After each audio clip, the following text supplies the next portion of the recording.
উপর দিয়ে ধনেপাতা কুচি দিয়ে দেবো।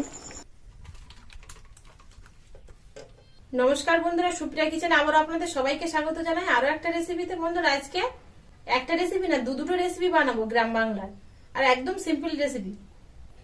প্লেন ডিম আলু দিয়ে কারি বানাবো, আর তার সাথে ঝিঙে পোস্ত। ঝিঙেটা বাজার থেকে কিনে এনেছি, কেটে পরিষ্কার করে নিয়ে একবার রান্নাটা আপনাদের সাথে শেয়ার করব।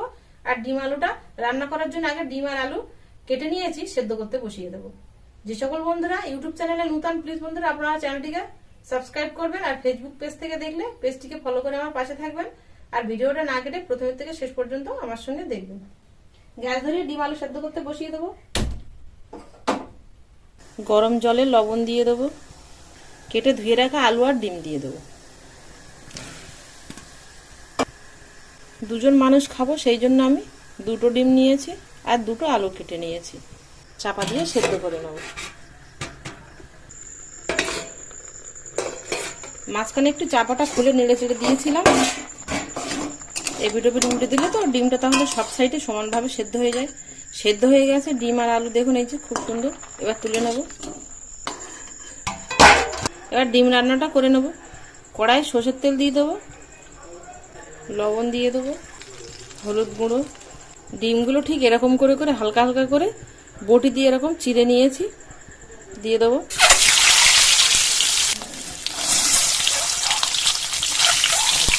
ডিমগুলো এরকম লাল করে ভেজে নিয়েছি, তুলে নেব। ডিম ভাজা তেলের মধ্যে দিয়ে দেবো তেজপাতা, গোটা জিরে, একটা পেঁয়াজ কুচি, কাঁচা পাকা লঙ্কা চেরা, দিয়ে দেবো লবণ, তাহলে পেঁয়াজটা তাড়াতাড়ি জ্বলে যাবে, নরম হয়ে যাবে। পেঁয়াজটা এরকম লাল করে ভেজে নিয়েছি হালকা। আদা আর রসুন বাটা দিয়ে দেবো হাফ চামচ। 30-40 সেকেন্ড মতো ভেজে নিয়েছি, বেশ একটা সুন্দর গন্ধ ছাড়ছে মশলা থেকে।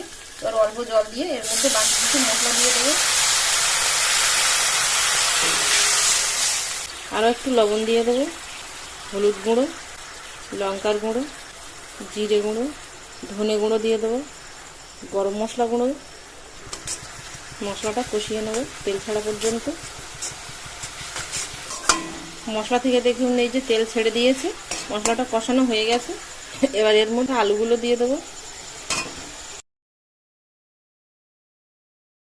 আলুটা দিয়ে 1-2 মিনিট কষিয়ে নেব। আর দিয়ে দেবো টমেটো, একটা টমেটো এরকম আমি 4 ফালি করে নিয়েছি। টমেটোগুলো গোটাই রাখবো, সেই জন্য আমি কিন্তু আগে দিইনি, তাহলে গলে যেত।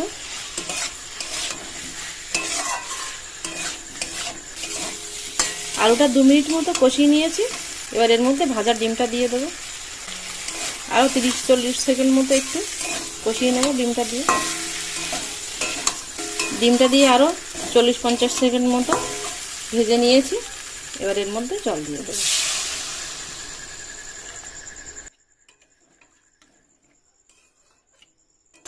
সেদ্ধ আছে সব কিছু, সেই জন্য বেশিক্ষণ লাগবে না, অল্প জল দিলাম। ঝোলটা ফুটে কিন্তু অনেকটাই কমে গেছে, দেখুন গায়ে গায়ে হয়ে এসছে। রান্নাটা হতে আর বেশিক্ষণ সময় নেই। এবার এর মধ্যে এরকম লম্বা করে কুচিয়ে রাখা আদা কুচি দিয়ে দেবো, 3টে কাঁচা লঙ্কা চেরা, উপর দিয়ে ধনেপাতা কুচি দিয়ে দেবো। একদম লো ফ্লেমে 1 মিনিট রান্না করে নেব। 1 মিনিট হয়ে গেছে, এবার চাপাটা খুলে নেব। চাপাটা এইভাবে আপনারা রেখেও দিতে পারেন, একেবারে খাওয়ার সময় খুলতে পারেন, তবে আমি খুলে আপনাদের দেখিয়ে দিলাম যে দেখুন কতটা লোভনীয় হয়েছে ডিম আলু রেসিপিটা। আশা করছি আপনাদের ভালো লাগবে। আপনারা এই রেসিপিটা ভাত, পরোটা, রুটি সব কিছুর সাথে খেতে পারবেন। ডিম আলু রান্নাটা করে নিয়েছি, ঝিঙেটা আগে থেকে কেটে নিয়েছিলাম। এবার ঝিঙেটা পোস্তটা বসিয়ে দেবো। সরষের তেল দিয়ে দেবো ঝিঙে রান্নার জন্য। কালো জিরে, কাঁচা লঙ্কা চেরা, একটা কেটে রাখা আলু দিয়ে দেবো।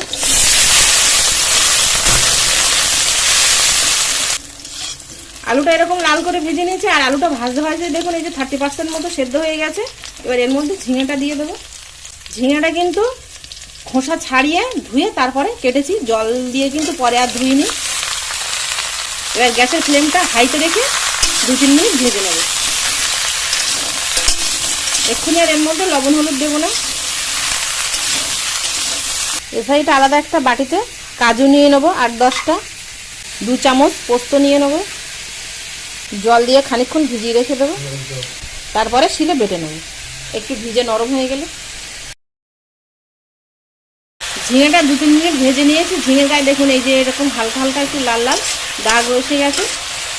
পরিমাণ মতো লবণ, হলুদ গুঁড়ো, লবণ আর হলুদ দিয়ে এবার গ্যাসের ফ্লেমটা একদম লোতে রেখে চাপা দিয়ে রান্না করে নেব।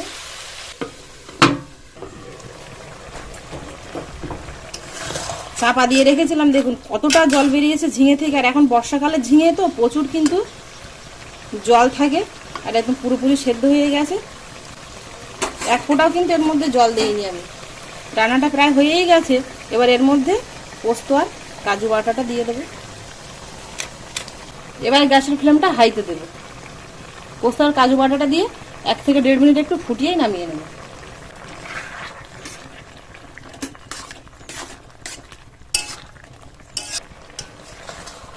ঝিঙে আলু পোস্ত রান্নাটা হয়ে গেছে, এবার নামিয়ে নেব।